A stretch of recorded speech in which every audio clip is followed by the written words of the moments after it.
Olá, bom dia. Vamos continuar, o nosso estudo. Na aula de hoje a gente vai fazer o seguinte, a gente vai corrigir a atividade que eu tinha passado na aula anterior, a atividade da página 33 e 34, tá? Que é uma atividade de interpretação de texto sobre o conto que a gente começou, sobre o gênero textual que a gente começou a ver, tá? Hoje a gente também vai ver o início do estudo de período composto por coordenação. A gente não vai ver tudo na aula de hoje, tá? A gente vai ver uma parte e aí daqui a 2 semanas nós veremos o restante, tá bom? Mas vamos lá. Vamos pegar o livro de vocês para vocês irem acompanhando, tá bom? Na primeira questão, página 33, a gente tem o seguinte. Isso é uma atividade baseada na leitura do conto psicológico que está na página anterior, tá bom? Vamos lá. No tempo em que se encontra já crescido, o narrador personagem entende que o homem era seu pai biológico. Contudo, sendo alguém com quem ele nunca teve relação afetiva, o narrador sente que não teve pai. Que aspecto do texto revela isso? Bom, você teria que procurar lá no texto, a parte que a gente pode tirar essa resposta, né?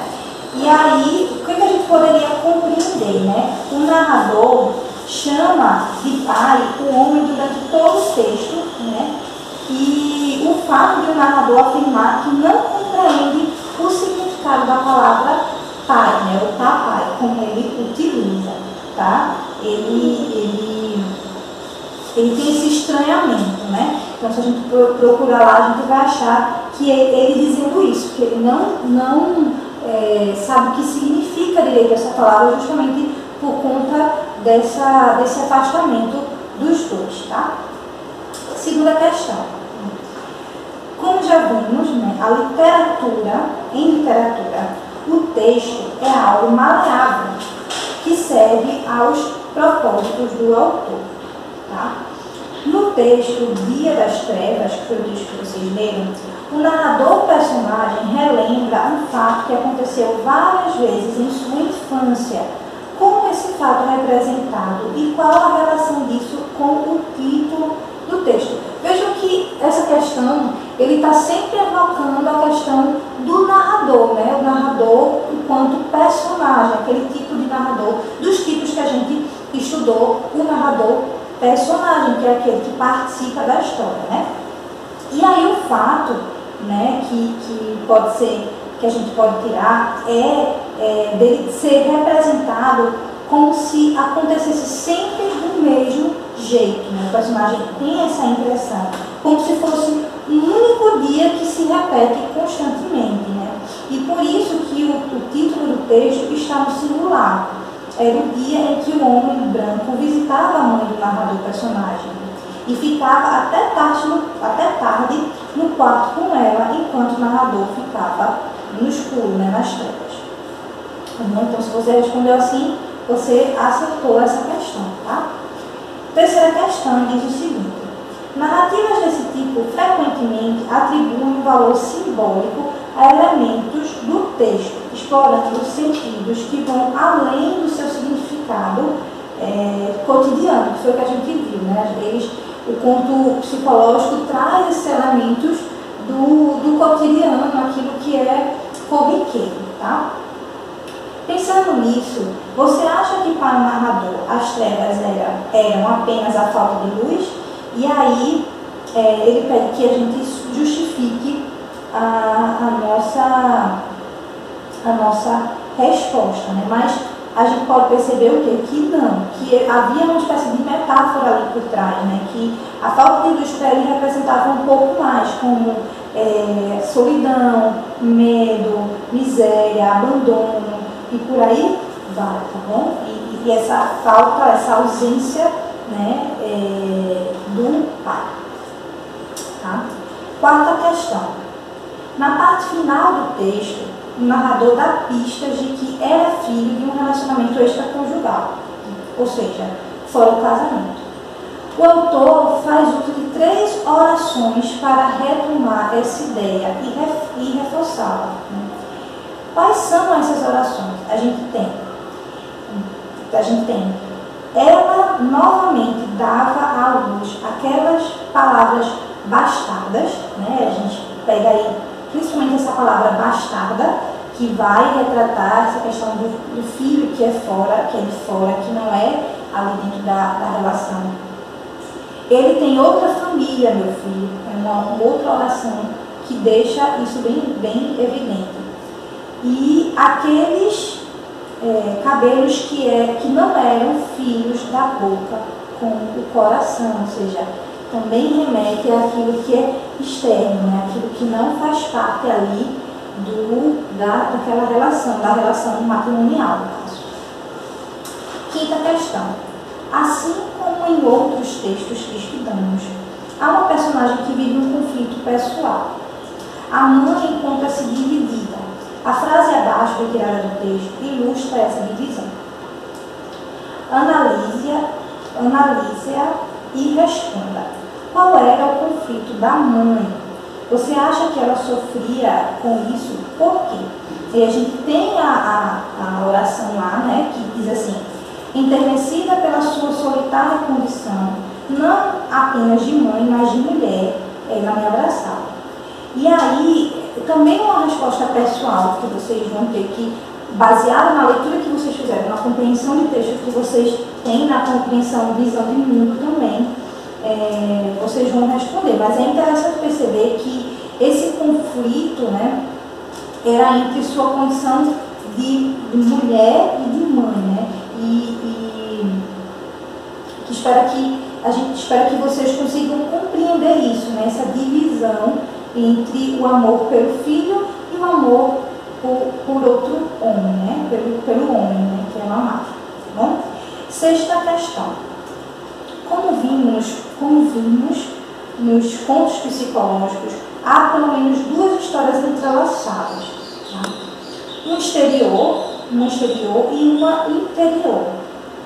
Normalmente, a ação interior é maior que a exterior. A gente viu isso, que o foco desse gênero, das histórias no gênero conto psicológico, ela se dá mais dentro, o tempo se dá dentro, o espaço, as reflexões são todas reflexões interiores, tá? E ações interiores também.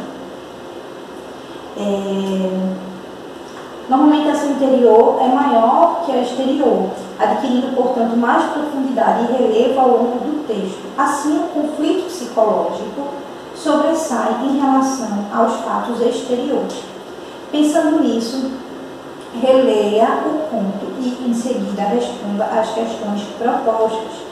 E aí a gente tem a letra A e a letra B. Né? A letra A diz assim: que fato é exterior à narrativa psicológica? Aquilo que é exterior, aquilo que acontece fora do interno do personagem que está ali narrando, o personagem que é narrador, né?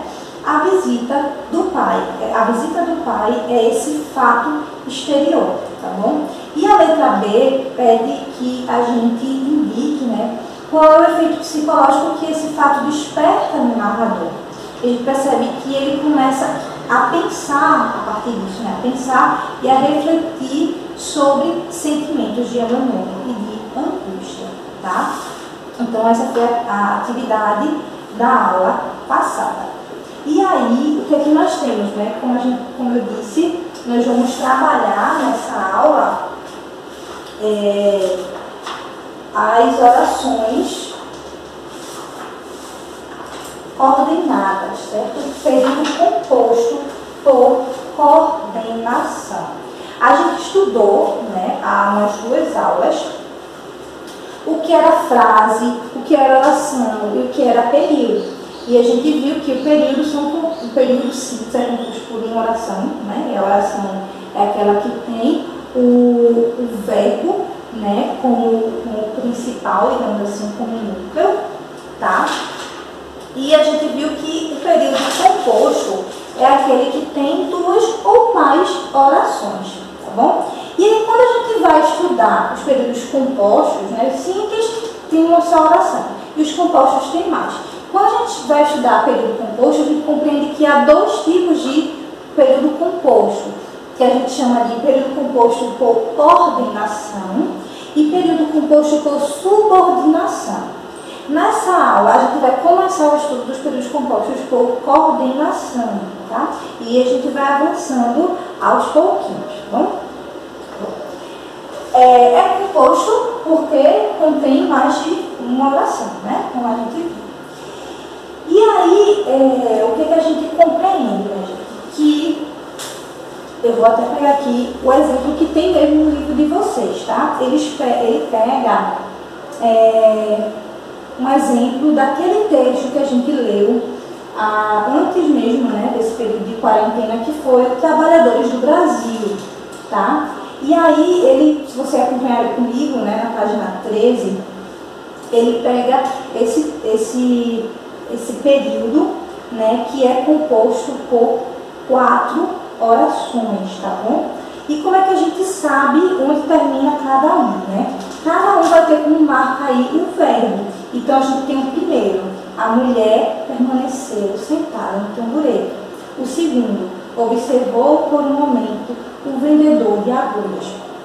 E o terceiro, depois deteve a vista na foto de Getúlio Vargas. E o quarto, o homem reapareceu com um saquinho manchado de gordura.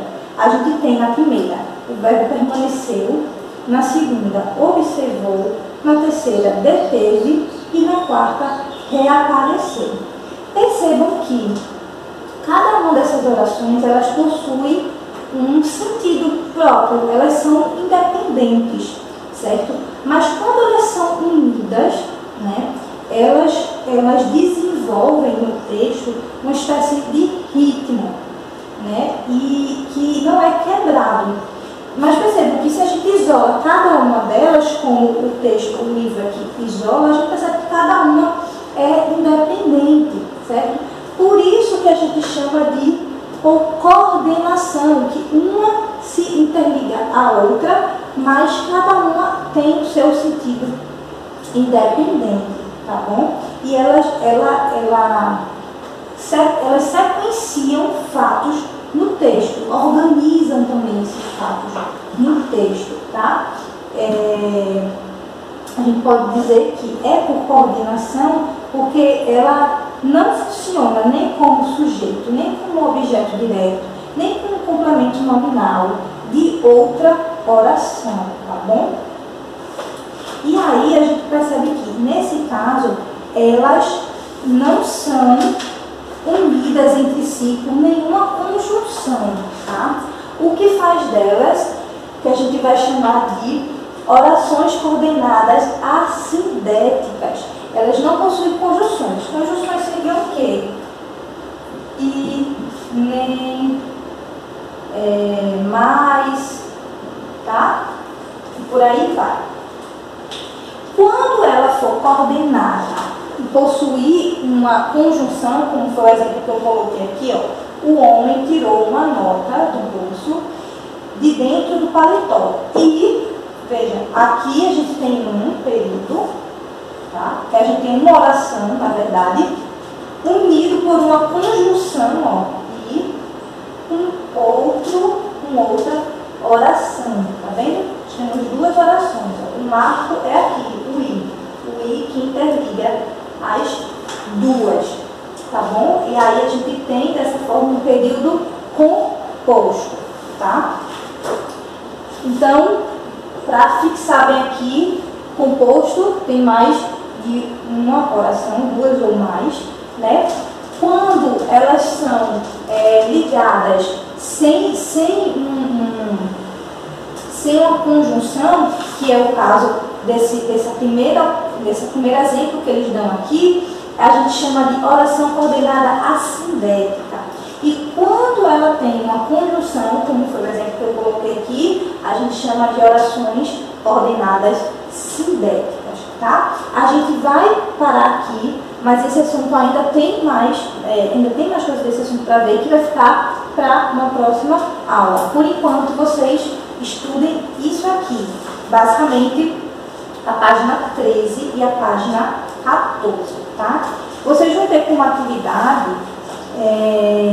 uma atividade que está na página 15 e 16 do livro de vocês, tá bom? Para que vocês possam fazer durante a semana e me entregar para que a gente possa depois corrigir aqui coletivamente, tá? Um beijo e até a próxima aula.